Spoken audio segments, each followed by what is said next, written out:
नेहा और उसकी मां की मौत के बाद उस घर को एक भूतिया स्थान मान लिया गया। कोई भी वहां जाने की हिम्मत नहीं करता था। लेकिन एक दिन एक जिज्ञासु युवा पत्रकार सुमन उस रहस्यमयी घर की सच्चाई जानने के लिए वहां पहुंची। उसने सुना था कि वह घर आत्माओं का बसेरा बन चुका है, लेकिन वह उस सच को उजागर करना चाहती थी। सुमन ने घर में कदम रखा और एक सिहरन उसके शरीर में दौड़ गई। वहां की हवा में एक अजीब ठंडक थी। हर कोने में यहाँ ऐसा कुछ भी नहीं है जिसे देखकर डर लग सके। ये सब बस कहानियां हैं, हवा के झोंके और अंधेरा ही तो है। जैसे सुमन ने नेहा का कमरा ढूंढ लिया, जो अब पूरी तरह वीरान और धूल में ढका हुआ था। कमरे में नेहा की तस्वीरें, खिलौने और किताबें अब भी रखी थीं।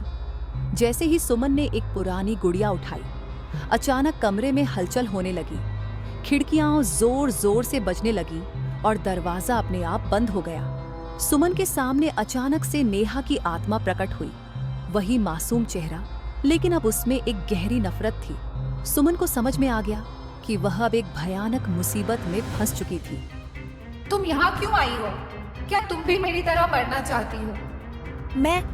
मैं सिर्फ सच जानना चाहती हूँ। नेहा, तुम्हें और तुम्हारी माँ को क्या हुआ? प्लीज। नेहा की आत्मा ने सुमन को बताया कि वह अब इस दुनिया से बाहर नहीं जा सकती। उसकी माँ की मौत के बाद वह आत्मा पूरी तरह से उस घर में कैद हो गई थी और अब वह किसी भी इंसान को इस घर से जिंदा बाहर नहीं जाने देती। मैं अब अकेली नहीं रह सकती। तुमने यहाँ आकर गलती की है। अब तुम भी यहाँ से कभी नहीं जा पाओगे। सुमन ने खुद को छुड़ाने की कोशिश की, लेकिन वह जितनी भी ताकत लगाती, वह आत्मा उतनी ही ताकतवर हो जाती। कमरे की दीवारों से खून की धाराएं बहने लगी और हर कोने से अजीब सी चीखें सुनाई देने लगी। सुमन को समझ में आ गया कि वह इस भयानक चक्रव्यूह से कभी बाहर नहीं निकल सकेगी। प्लीज मुझे जाने दो। मैं कुछ भी नहीं करूंगी। मैं बस यहाँ से जाना चाहती हूँ। ये घर अब तुम्हारा भी घर बन चुका है। तुम यहाँ से कभी नहीं जा पाओगे। अचानक कमरे में नेहा की माँ की आत्मा भी प्रकट हो गई। उसने अपनी बेटी की ओर देखा और फिर सुमन की ओर, लेकिन वह आत्मा अब और दर्द नहीं देख सकती थी। उसने नेहा को समझाने की कोशिश की कि वह इस नफरत को छोड़ दे और सुमन को जाने दे। नेहा, ये नफरत हमें कभी शांति नहीं देगी, उसे जाने दो। माँ, लेकिन मैं अकेली कैसे रहूंगी? मुझे डर लगता है।